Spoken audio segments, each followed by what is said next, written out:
বন্ধুরা, দেখেই খেতে ইচ্ছে করছে তো? তাহলে আর দেরি কেন? এক বাটি সুজি ও অল্প কাবলি ছোলা দিয়ে খুব সহজভাবে ঝটপট বানিয়ে নিন দুর্দান্ত স্বাদের হেলদি ও মুখরোচক এনার্জিতে ভরপুর এই টিফিন। নামমাত্র তেলে ঘরে থাকা উপকরণে সকালের জলখাবারের জন্য ঝটপট বানিয়ে নিতে পারেন। বাড়ির ছোট থেকে বড় প্রত্যেকেই খেতে পারবে। আলাদা করে কারোর জন্য আর কিছুই বানাতে হবে না। আর স্বাদ অসাধারণ। একদিন বানিয়ে খেলে এরপর রোজই বানাবেন। যেমন দেখতে সুন্দর তেমনি খেতেও দুর্দান্ত। সম্পূর্ণ ভিডিও দেখতে থাকুন। রেসিপি ভালো লাগলে লাইক, শেয়ার, কমেন্ট ও সাবস্ক্রাইব করে পাশে থাকবেন। দেখে নেওয়া যাক আজকের রেসিপি। নমস্কার বন্ধুরা, আমি পাপড়ি পদ্মাবতী ফুড ক্রিয়েশনে আপনাদের সবাইকে স্বাগত। টিফিন তৈরি করার জন্য প্রথমেই দেখুন একটা বাটিতে আমি এক বাটি সুজি নিয়ে নিচ্ছি। এখানে আমি সরুদানা সুজিটা ব্যবহার করলাম। এটা দিয়েই টিফিনগুলো বেশি সুন্দর তৈরি হবে।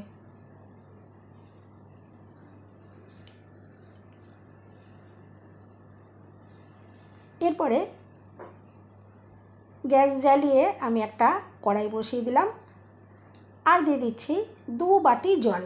যে বাটি মেপে আমি এক বাটি সুজি নিয়েছি ওই বাটিরই 2 বাটি জল আমি এখানে দিয়ে দিচ্ছি। যতটা পরিমাণের সুজি তার ডবল জল এখানে ইউজ করতে হবে। এরপর দিয়ে দিচ্ছি স্বাদ মতো নুন আর দিয়ে দিচ্ছি হাফ চামচ মতো গোটা জিরে আর হাফ চামচ মতো দিয়ে দিচ্ছি জোয়ান। এতে সুন্দর ফ্লেভার আসবে। আর দিয়ে দিচ্ছি 1 চামচ মতো কাঁচা পাকা দেখুন কুচনো লঙ্কা এখানে দিয়ে দিলাম। তবে আপনারা চাইলে চিলি ফ্লেক্সও দিতে পারেন। আমি এখানে স্বাস্থ্যকরভাবে যেহেতু তৈরি করছি সেই জন্য কাঁচা লঙ্কাটা ইউজ করলাম। দিয়ে দিলাম 1 চামচ সাদা তেল। এরপরে জলটা খুব ভালো করে আমি ফুটিয়ে নেব। দেখুন জলটা খুব সুন্দরভাবে ফুটে গেছে। এরপরে গ্যাসের ফ্লেম আমি একদম লোতে করে দিয়ে যে সুজিটা আমি মেপে রেখেছিলাম সেই সুজিটা দেখুন এখানে দিয়ে দিচ্ছি। আর গ্যাসের ফ্লেম লোতে রেখেই এখানে একটা ডো রেডি করে নিতে হবে। আর খুব কম টাইমের মধ্যেই এই ডোটা রেডি হয়ে যাবে। দেখুন আমি নাড়াচাড়া করে সুজির ডোটা তৈরি করে নিচ্ছি। আর এখানে মিডিয়াম করে আমি ডোটা তৈরি করব। খুব শক্তও নয় আবার খুব নরমও নয়। দেখুন এভাবে আমি নাড়াচাড়া করে ডোটা রেডি করে নিচ্ছি। ডোটা যখন রেডি হয়ে যাবে দেখবেন কড়াইয়ের গা থেকে ছেড়ে ছেড়ে এটা উঠে আসবে। দেখুন এভাবেই খুব কম সময়ের মধ্যেই কিন্তু এই সুজির ডোটা তৈরি হয়ে যাবে। ডোটা দেখুন এখন একদম রেডি হয়ে গেছে। কড়াইয়ের গা থেকে ছেড়ে আসছে। আমি দেখুন একটা থালার ভেতরে নামিয়ে নিলাম। আর এখন এটা প্রচণ্ড গরম, এটা হাত দেওয়া যাবে না। আমি ততক্ষণে অন্য কাজগুলোকে একটু রেডি করে নিই। এরপর দেখুন আমি এখানে নিয়েছি 1 বাটি মতো কাবলি ছোলা। এটা আমি 5-6 ঘন্টা আগে ভিজিয়ে রেখেছিলাম। আপনারা যদি সকালের দিকে টিফিনটা তৈরি করেন তাহলে রাত্রে যদি ভিজিয়ে রাখেন তাহলে কিন্তু টিফিনটা করতে খুবই সুবিধা হবে। দেখুন এটা আমি জলটা ঝরিয়ে নিয়েছি আর এই ছোলাগুলো খুব সফট হয়ে গেছে সুন্দরভাবে। আর এই ছোলাগুলো কিন্তু আমাদের শরীরের জন্য খুবই উপকারী। দেখুন আমি এরপরে এটা একটু পেস্ট বানিয়ে নেব। আমি একটা মিক্সির জার নিয়ে নিয়েছি আর তাতে দেখুন দিয়ে দিলাম।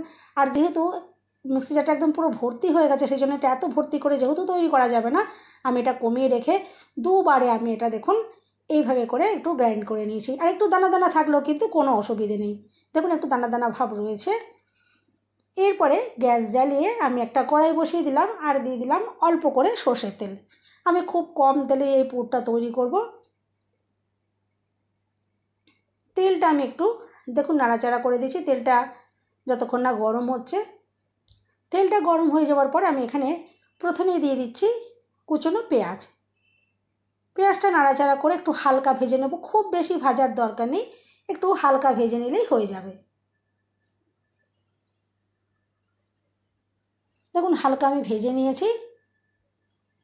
এরপর আমি এখানে দিয়ে দিচ্ছি কিছুটা পরিমাণে গ্রেট করা গাজর। গাজরটা দেওয়ার পর একটু নাড়াচাড়া করে নিলাম।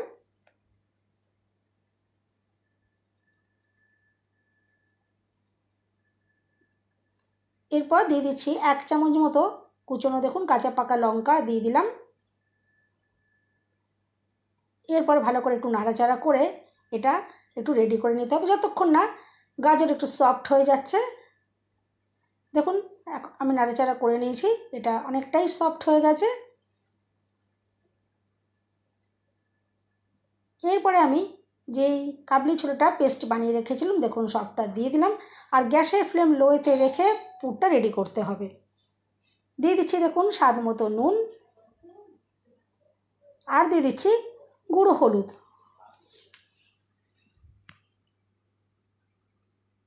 এরপরে দেখুন নাড়াচাড়া করে পুরটা রেডি করে নিতে হবে। আর এটা যতক্ষণ না পর্যন্ত এই কাবলি ছোলার কাঁচা গন্ধটা চলে যাচ্ছে ততক্ষণ পর্যন্ত আমি এটা নাড়াচাড়া করে রেডি করে নেব, গ্যাসের ফ্লেমটা লোতে রেখে। নাহলে কিন্তু এটা যেহেতু খুবই শুকনো ড্রাই, এটা কড়াইতে আটকে যাওয়ার একটা চান্স থাকবে। আমি একদম লো ফ্লেমে দেখুন এটা নাড়াচাড়া করে রেডি করে নিচ্ছি। এরপর আমি এখানে দিয়ে দিচ্ছি কিছুটা আলু সেদ্ধ। যদি কেউ আলু পছন্দ না করেন তাহলে এখান থেকে আলুটা বাদ দিয়ে দিতে পারেন। এরপর দিয়ে দিলাম স্বাদ মতো নুন। এরপর খুব ভালো করে নাড়াচাড়া করে নিচ্ছি। ভালো করে দেখুন একটু মিশিয়ে নিতে হবে। দিয়ে দিচ্ছি হাফ চামচ মতো আমচুর পাউডার, এতে ভীষণ সুন্দর একটা চটপটা স্বাদ আসবে। চাইলে এখানে চাট মশলাও দিতে পারেন। আর দিয়ে দিলাম একটু কসুরি মেথি, এসে ভীষণ সুন্দর একটা ফ্লেভার আসবে। আমি দেখুন একটু বেশি পরিমাণে এখানে দিলাম, দুর্দান্ত একটা ফ্লেভার আসবে। সব কিছু দিয়ে খুব ভালো করে নাড়াচাড়া করে রেডি করে নিচ্ছি। এখানে আমি একটু গরম মশলার গুঁড়ো দেখুন দিয়ে দিয়েছি। আর দিয়ে দিচ্ছি একটু বিট নুন। অবশ্যই এখানে বিট নুনটা দেবেন দুর্দান্ত একটা স্বাদ লাগবে, খেতে ভালো লাগবে। গ্যাসের ফ্লেম আমি এখন বন্ধ করে দিয়েছি। দিয়ে দেখুন সব কিছু ভালো করে মিশিয়ে নিচ্ছি। পুর একদম সুন্দরভাবে রেডি হয়ে গেছে। এদিকে দেখুন যে সুজিটা আমি সেদ্ধ করে রেখেছিলাম, এটা ভালো করে হাতে একটু তেল আমি লাগিয়ে নিয়েছি। দিয়ে দেখুন ভালো করে একটা মসৃণ করে দেখুন ডো রেডি করে নিলাম। মাখাটা যত সুন্দর হবে টিফিনগুলো কিন্তু ততটাই সুন্দর করে তৈরি করা যাবে। এরপর দেখুন আমি হাতে গোল গোল করে লেচি তৈরি করে নিচ্ছি। সব লেচিগুলো দেখুন রেডি হয়ে গেছে। আর এদিকে দেখুন যে পুরটা আমি তৈরি করেছিলাম, পুরটাও খুব ভালো করে ঠান্ডা করে নিতে হবে। পুরটা আমি একদম সম্পূর্ণ ঠান্ডা করে নিয়েছি। এরপরে দেখুন একটা লেচি আমি নিয়ে বাটির মতো করে তৈরি করে নেব।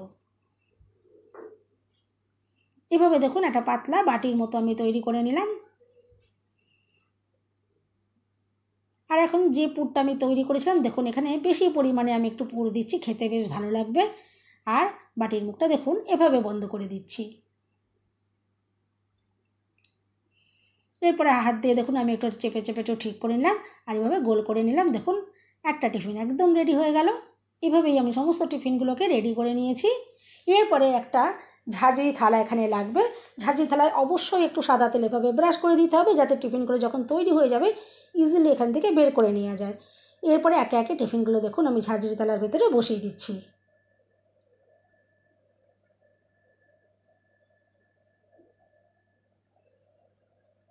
দেখুন সমস্ত টিফিনগুলো বসিয়ে দিলাম। এরপরে কিছুটা জল আমি দেখুন আগে থেকেই এভাবে ফুটতে বসিয়ে দিয়েছিলাম। জলটা দেখুন কত সুন্দরভাবে ফুটে গেছে। এখন আমি দেখুন এই টিফিনের থালাটা বসিয়ে দিলাম। আর উপর থেকে একটা চাপা দিয়ে দেবো। আর হাই ফ্লেমে আমি এটা 10 মিনিট স্টিম করে নেব। দেখুন 10 মিনিট পর আমি আপনাদেরকে দেখাচ্ছি। 10 মিনিট হয়ে গেছে। আমি এখন গ্যাস অফ করে দিয়েছি। এখন টিফিনগুলো নামিয়ে নেব। দেখুন টিফিনগুলো নামিয়ে নিয়েছি। কেউ চাইলে কিন্তু এই রকম অবস্থাতেই খেতে পারেন, এটা কিন্তু দুর্দান্ত টেস্টি লাগবে। তবে কেউ যদি একটু চটপটা করে খেতে চান, একটু কালারফুল করে একটুখানি টেস্টি করে খেতে চান, আমি তাদের জন্য একটু দেখিয়ে দিই। আমি একটা ফ্রাই প্যান দেখুন গ্যাসে বসিয়ে দিয়েছি। আর এখানে সামান্য পরিমাণে আমি সাদা তেল দিয়ে দিচ্ছি। একদমই বেশি তেল আমি ইউজ করছি না। দেখুন খুবই সামান্য পরিমাণে, অতগুলো টিফিনের জন্য দেখুন আমি খুবই কম মাত্রায় এখানে দেখুন সাদা তেল দিয়ে দিলাম। এরপরে দিয়ে দিচ্ছি অল্প করে একটু গোটা জিরে। আর দিয়ে দিচ্ছি একটু সর্ষে। আর দেখুন দিয়ে দিচ্ছি সামান্য পরিমাণে একটু হিং, এতে সুন্দর একটা ফ্লেভার আসবে। সব কটা মশলা মিশে গিয়ে দুর্দান্ত একটা টেস্ট আসবে। দেখুন একটু নাড়াচাড়া করে আমি এটা রেডি করে নিলাম, যতক্ষণ না পর্যন্ত এই যে সর্ষেটা বেশ চটপট করে দেখুন ফুটতে থাকবে। এভাবে দেখুন এখন ফুটে যাচ্ছে। এখন এটা রেডি হয়ে গেছে। এখন আমি গ্যাসের ফ্লেমটা বন্ধ করে দিয়েছি। আর গ্যাসের ফ্লেম বন্ধ করে দেওয়ার পরে আমি এখানে দেখুন দিয়ে দিলাম অল্প করে একটু কাশ্মীরি লঙ্কার গুঁড়োতে এই টিফিনগুলো সুন্দর দেখতে লাগবে। আর দেখুন দিয়ে দিলাম একটু কাসুরি মেথি, এতে কিন্তু সুন্দর ফ্লেভার আসবে। যেমন দেখতে সুন্দর লাগবে তেমনি খেতেও অসাধারণ লাগবে। এরপর আমি দেখুন একে একে টিফিনগুলো বসিয়ে দিচ্ছি। টিফিনগুলো দিয়ে দেওয়ার পর ভালো করে নাড়াচাড়া করে আমি মিশিয়ে নেবো যাতে মশলাগুলো টিফিনের গায়ে খুব ভালো করে মিশে যায়। প্রথমে আমি কয়েকটা টিফিন দিয়ে দিয়েছিলাম, পরে বাদবাকি যেগুলো ছিল সেই বলগুলোকেও আমি দিয়ে ভালো করে নাড়াচাড়া করে রেডি করে নেব। বন্ধুরা রেসিপি ভালো লাগলে একটা লাইক দিতে একদম ভুলবেন না, চ্যানেলটা সাবস্ক্রাইব করে আমার পাশে থাকার অনুরোধ রইল। বেল বাটন ক্লিক করে রাখবেন, আমি যখনই নতুন ভিডিও আপলোড করব সঙ্গে সঙ্গে নোটিফিকেশান সবার আগে আপনার কাছে পৌঁছে যাবে। দেখুন আমি সুন্দর করে এগুলো নাড়াচাড়া করে সমস্ত টিফিনগুলোর গায়ে দেখুন মশলাগুলো সুন্দরভাবে লেগে গেছে, আর দেখতে তো দুর্দান্ত একদম ফাটাফাটি লাগছে। ওপর থেকে দেখুন আমি একটু বিট নুন দিয়ে দিচ্ছি, দুর্দান্ত লাগছে একদম, খেতে কিন্তু অসাধারণ। আপনারা এভাবে অবশ্যই একবার ট্রাই করে দেখতে পারেন। আর আমি যে সমস্ত উপকরণগুলো ইউজ করলাম এগুলো কিন্তু আমাদের স্বাস্থ্যের জন্য খুবই উপকারী, প্রতিদিন খেলেও কিন্তু কোনো রকমেরই অসুবিধা নেই, খুবই হেলদি আর তেমনি মুখরোচক টিফিনগুলো তৈরি হয়েছে। দেখুন একে একে আমি টিফিনগুলো প্লেটে একটু সাজিয়ে নিচ্ছি, তারপরে আমি আপনাদেরকে এখান থেকে দেখাবো যে টিফিনটা ভিতর থেকেও কতটা সুন্দরভাবে তৈরি হয়েছে। দেখুন একে একে নাস্তাগুলো আমি রেডি করে নিচ্ছি। আর এই টিফিনগুলো খাওয়ার জন্য কিন্তু কিচ্ছুই লাগবে না, শুধু একটু টমেটো সস হলেই কিন্তু হয়ে যাবে, একদম ফাটাফাটি লাগবে। সকালের জল খাবারের জন্য একদম হালকা ফুলকা একটা স্বাস্থ্যকর টিফিন কিন্তু অনায়াসে আপনারা বানিয়ে নিতে পারবেন। আর বাড়ির প্রত্যেকেই কিন্তু এটা খেতে পারবে, এটা কিন্তু ভীষণই হেলদি, বাড়ির ছোট থেকে বড় প্রত্যেকেই কিন্তু এটা খেতে পারবে, কারোর জন্যই কিন্তু আলাদা করে টিফিন বানানোর দরকার পড়বে না। আর বাড়ির বাচ্চারাও কিন্তু খুবই ভালোবেসে খাবে। দেখুন কতটা দুর্দান্ত দেখতে লাগছে একটা টিফিন। আমি আপনাদেরকে একটু ভেঙেও দেখাবো যে ভেতর থেকে টিফিনটা কতটা সুন্দর লাগছে, কতটা পুরো ঠাসা রয়েছে। আর আমি আগেই বলেছিলাম যে একটু টমেটো সস হলেই কিন্তু একদম জমে যাবে। দেখুন আমি প্লেটে একটা টিফিন নিয়ে নিয়েছি আর একটু টমেটো সস এখানে নিয়ে নিচ্ছি, টমেটো সস দিয়ে একদম ফাটাফাটি লাগবে। আপনারা এইভাবে বানিয়ে খেয়ে দেখবেন, অসাধারণ লাগবে। বন্ধুরা রেসিপি ভালো লাগলে একটা লাইক দিতে একদম ভুলবেন না, চ্যানেলটা সাবস্ক্রাইব করে আমার পাশে থাকার অনুরোধ রইল। সবাই সুস্থ থাকবেন, ভালো থাকবেন, দেখা হবে নেক্সট ভিডিওতে। ভিডিওটা শেষ পর্যন্ত দেখার জন্য সবাইকে রইল অসংখ্য অসংখ্য ধন্যবাদ। আর দেখুন বন্ধুরা কতটা যে দুর্দান্ত দেখতে লাগছে, অবশ্যই কিন্তু এভাবে ট্রাই করে দেখতে পারেন। আমি আশা করছি আজকের রেসিপি আপনাদের ভীষণ ভালো লাগলো।